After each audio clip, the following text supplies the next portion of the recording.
devoir remettre ce bouquet au président national. Your Excellency, President of the CRM, I'm called Chancellor Silicho. The Youth Regional Coordination Team of the Central One Federation welcomes you to finals of our PDF Challenge project. Welcome, your President. Thank you so very much. Monsieur le Président national, je me nomme Kimbou Jata Miranda. La Fédération régionale des jeunes du mouvement pour la renaissance du Cameroun vous souhaite un bienvenue à notre finale PDF Challenge. Bienvenue parmi nous.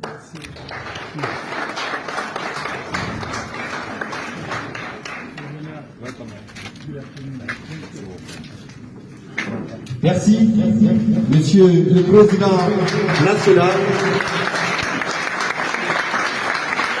Bienvenue parmi nous.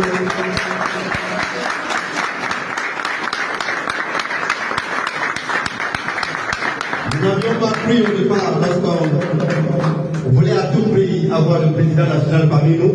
Au début de ce challenge, Saluer quand même ceux qui sont sur. Bonjour les enfants, c'est papa. Mon mur est un asile psychiatrique à ciel ouvert et ma salle d'attente est toujours bondée. Lève-toi mon frère, il est 6h30. Bienvenue à la clinique les enfants. Il y a le monde des discours et il y a la vie réelle. Les enfants, il y a le monde des discours et il y a la vie réelle.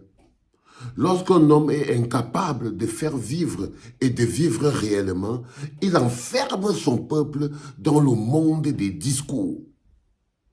Lorsqu'un dirigeant n'est pas proche de son peuple, lorsqu'il n'arrive pas à matérialiser son contact physique avec son peuple, lorsque son amour pour son peuple est égal à 0 et lorsque son cœur est sec au point où il n'arrive plus à imaginer une activité physique chaleureuse et humaine avec son peuple, il l'enferme dans le monde des discours. Il l'enferme dans le monde des discours, les enfants. Tu es réveillé. Paul Biya vous a enfermé dans un monde de discours, loin de l'expression et de la chaleur humaine, loin de la construction d'un moindre parpaing, loin de l'émancipation d'une moindre mentalité, dans un monde de discours. C'est-à-dire que vous arrivez à un moment où on vous dit, le 1er janvier, le 31 décembre, Paul Biya va parler aux Camerounais. Et vous pouvez vivre toute votre vie en attendant ce 31 décembre pour qu'il vous parle. Vous êtes enfermé dans un monde de discours. Est-ce que tu comprends ce que je dis, frérot? C'est-à-dire que tu es enfermé dans ce monde de discours. Le 31 janvier, tu attends le discours de Paul Biya. Et puis, le temps passe. Tu attends le 11 février pour attendre un autre discours de Paul Biya. Même s'il y a un tremblement de terre entre le 31 et le 11 février, Paul Biya ne parle pas. Sauf si les Lions indomptables gagnent une Coupe du Monde ou une Coupe d'Afrique. C'est-à-dire que vous avez réussi à trouver un moyen de vivre dans un monde de discours. C'est-à-dire que le président là a réussi à réduire son implication, sa responsabilité, toute l'énergie de travail que demande être président de la République en 2 ou 3 discours dans l'année. Il n'a plus donc le moindre contact réel avec ses populations. Toute votre vie est un narratif. Il se lève aujourd'hui, il vous parle des Lions indomptables. Il vous sort le nom d'un homme,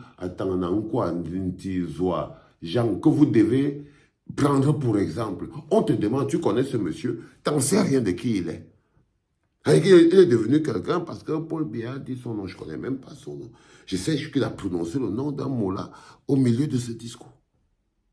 Frérot, il faut capter ce que je suis en train de te dire. C'est un peu comme au niveau des élections. Ça dit que le mec, il ne vous fait aucune proposition.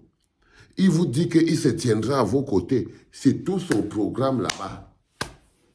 C'est tout son programme là-bas. C'est à ça que vous voulez opposer les programmes économiques, les programmes de développement de Maurice Kamto, les programmes d'émancipation, les programmes sur la culture, les programmes à... Vous voulez comparer ça à... Je me tiendrai à vos côtés. Les enfants, ce n'est pas là. C'est comment? Qu'est-ce qui ne va pas? Qu'est-ce qui ne va pas? Comment je me tiendrai à vos côtés peut suffire. Dites-moi, comment je me tiendrai à vos côtés?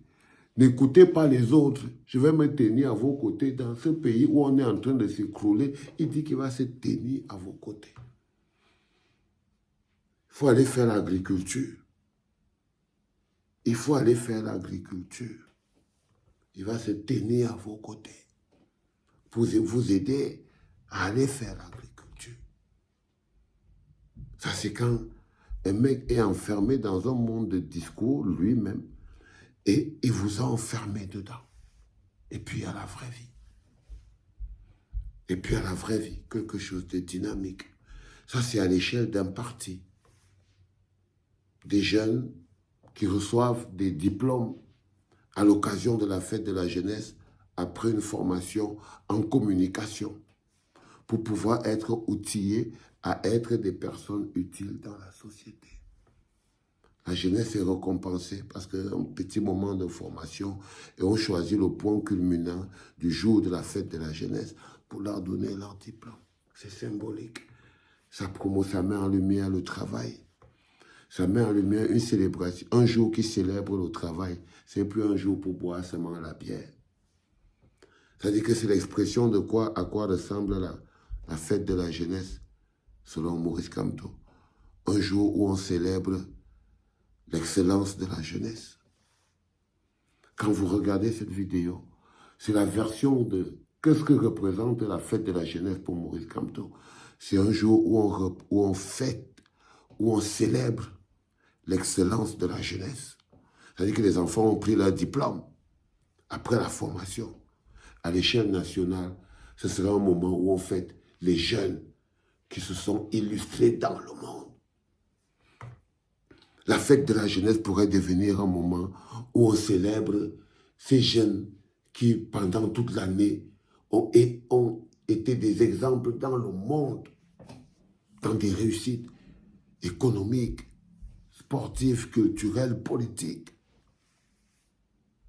Ça aurait un sens au lieu d'être qu'un vulgaire discours. Il faut sortir du monde des discours, les enfants. La vraie vie est là. La vraie vie est là. Vous ne pouvez pas comparer un programme économique à « je me tiens à vos côtés, n'écoutez pas les bonimentaires ». Alors que lui, il vous ment tous les jours. Tous les jours. Bon réveil, mon frère. T'inquiète pas. Si tu me trouves éveillé, c'est parce que quand tu dors, papa veille. J'arrive pas à dormir. Parce que je ne sais pas combien de temps il me reste à vivre sur terre. Alors je préfère donner tout ce que j'ai pour être sûr que j'avais tout donné. Bon réveil, les gars. C'était papa.